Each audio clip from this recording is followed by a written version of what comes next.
Bonjour et bienvenue. Je vous propose aujourd'hui de peindre ensemble donc cette branche de lilas. Donc l'esquisse, elle est vraiment réduite au minimum parce que en fait, ça se fait plutôt. Enfin, vous allez voir, il faut juste prévoir à peu près les grands ensembles et ensuite c'est plus facile que ce que ça n'y paraît. Donc si vous débutez, ne prenez pas peur. Et essayez, vous verrez, non seulement c'est très agréable à faire, mais en plus c'est beaucoup plus facile que ce que ça y paraît. Alors déjà on commence par préparer son mauve ou son violet ou son pourpre, enfin bon la couleur dont vous voulez vos lilas. Donc pour ça vous prenez du bleu et du rose. Moi j'ai pris du bleu de cobalt et du rose permanent. Voilà, donc vous avez les essais, donc c'est bien d'en prévoir trois nuances, donc du plus clair, du plus rose au plus foncé. Ensuite, vous prenez une petite éponge ou un morceau d'éponge, voilà, c'est pas moche, un petit bout, et vous trempez sans la mouiller votre éponge. Donc ça, c'est un test pour voir si ça fonctionnait, ça fonctionne. Vous prenez votre éponge sans la mouiller et ensuite vous faites vous faites votre hampe de lilas sans souci. Voilà. Donc vous faites, alors vous pouvez tremper toujours dans la même nuance de rose, enfin de mauve. Voilà. Selon comme vous trempez, si vous regardez, il y a des moments où c'est un peu plus foncé. Voire vous pouvez changer de couleur, c'est-à-dire aller prendre la couleur un peu plus foncée, voilà, comme je fais là, alors soit sur la même hampe, soit sur la deuxième, de manière à ce que ça ne soit pas tout de la même couleur. Voilà. Donc là, vous faites vos trois fleurs de lilas, enfin vos trois hampes de lilas.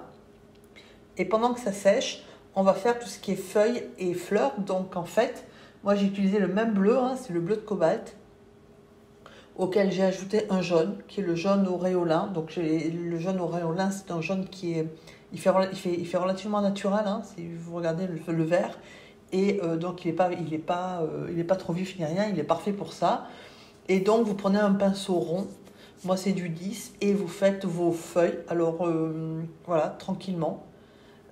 Donc là, c'est pareil, comme j'ai mélangé et que je prends au fur et à mesure de la peinture et que des fois j'en rajoute et que je prends, si vous avez vu, je l'ai mis sur deux emplacements. Du coup, j'ai tantôt du vert un peu plus foncé, tantôt du vert un peu plus clair. Voilà. Donc là, il faut prendre donc le pinceau, vous partez sur la pointe au départ et ensuite vous appuyez le pinceau pour faire le long de la feuille et vous twistez et vous le relevez à la fin. Voilà. Donc, sinon, si vous voulez vous entraîner au maniement du pinceau, vous avez une vidéo sur comment bien utiliser et comment maîtriser son pinceau rond. Et voilà, ça sert aussi à ça. Donc voilà, on appuie au départ, on met la pointe, on appuie, on tire la peinture et on relève à la fin. Voilà. Donc, vous faites toutes vos feuilles comme ça, donc en sachant que selon où je prends, puisque j'ai deux emplacements, un avec où il y a plus de jaune et un autre avec plus de bleu, en fait j'ai des feuilles de nuances différentes, voilà, tout bêtement, ça se fait tout seul en fait. Voilà. Donc là c'est une feuille en fait qui nous fait face, c'est pour ça qu'au lieu de la peindre en appuyant le pinceau, je l'ai peinte à partir d'un nervure centrale de chaque côté pour lui donner un peu plus de volume. Voilà. Après, vous prenez soit un pinceau rond numéro 2, soit ce qu'on appelle un rigger, c'est-à-dire un pinceau qui a une pointe très très longue, et vous faites votre tige. Ça, je trouve que c'est plus léger que si vous prenez le gros pinceau. Après, mon pinceau, le gros, il le fait, parce que c'est un pinceau qui a une pointe. Donc en fait, si j'utilise que la pointe, j'arrive quasiment au même résultat. C'est juste le maniement du pinceau, celui-ci ou un numéro 2 est plus léger. Et donc forcément, on a le geste un peu plus délié. Voilà. Donc vous faites vos feuilles. Alors là, ne vous trompez pas, elles ont l'air jaunes. Elles ne le sont pas tant que ça. C'est parce qu'en fait, je suis pas loin d'une fenêtre et il y a le soleil, même s'il faisait nuageux, qui rentre en fait, et qui donne cet aspect jaunâtre. Mais en fait, elles sont vertes. Et donc pendant que les feuilles sèchent, on reprend l'éponge, et là plutôt avec les nuances un peu plus foncées, et on reappuie un petit peu doucement dessus, ce qui commence à nous donner un petit peu de la profondeur à la hampe, voilà, tranquille. Et donc pendant que les hampes sèchent, on reprend le pinceau, alors donc soit le plus gros, hein, soit le numéro 2, soit le rigueur, c'est comme vous voulez. Et on va faire les nervures. Là, c'est pareil. J'ai commencé avec le pinceau rond. Je préfère celui-ci parce que le geste est plus...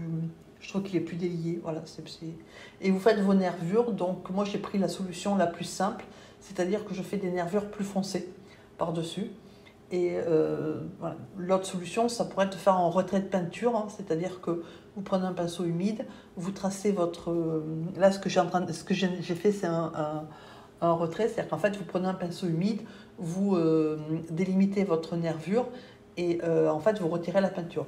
Moi, j'ai pris, pour plusieurs raisons, je trouvais que ça tranchait bien, ça relevait un petit peu aussi mes feuilles, et voilà, c'était aussi plus facile. Donc là, j'ombre le côté extérieur de la feuille, hein, puis c'est une feuille qui est pliée. Et vous faites vos petites nervures un peu partout, tranquille. On les fait pas toutes. De la même façon, si vous regardez, je n'ai pas terminé toutes mes nervures, hein, le long de la feuille pour des raisons d'esthétique. Voilà, donc là, j'ajoute la feuille que j'avais oublié tout à l'heure.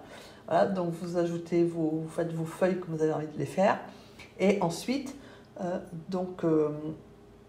là c'est pareil, on commence, là j'ai commencé un petit peu avec du plus clair, donc c'est un peu plus jaune, mais donc j'ai remis le vert plus foncé.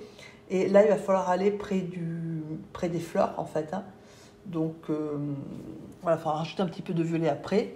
Et là ensuite au pinceau, vous prenez une couleur qui se voit par rapport à ce que vous avez déjà fait, et vous faites un petit peu aléatoirement des petites fleurettes, donc avec 4 pétales, de façon très simple, hein. Voilà, vous posez vos 4 pétales. Des fois, j'en pose que 3 ou que 2 pour suggérer la fleur, elle est tournée de l'autre côté, ou voilà, et qu'on ne voit pas tout. Et vous faites ça sur vos 3 hampes, voilà, tranquillement. Donc, je vais vous laisser regarder la vidéo tranquille, puisque techniquement, c'est quasiment la même chose après. Après, c'est juste des détails, des petites choses qui manquent, des petites tiges, etc. qui manquent. Donc voilà, j'espère que vous vous amuserez bien à faire votre lilas, en fait, hein. Ça vous fera de très jolis bouquets et que ça vous fera passer un agréable moment. Je vous souhaite une excellente journée et je vous remercie de liker si vous avez aimé la vidéo et de vous abonner si vous n'étiez pas abonné. Voilà. Bonne journée et bonne peinture.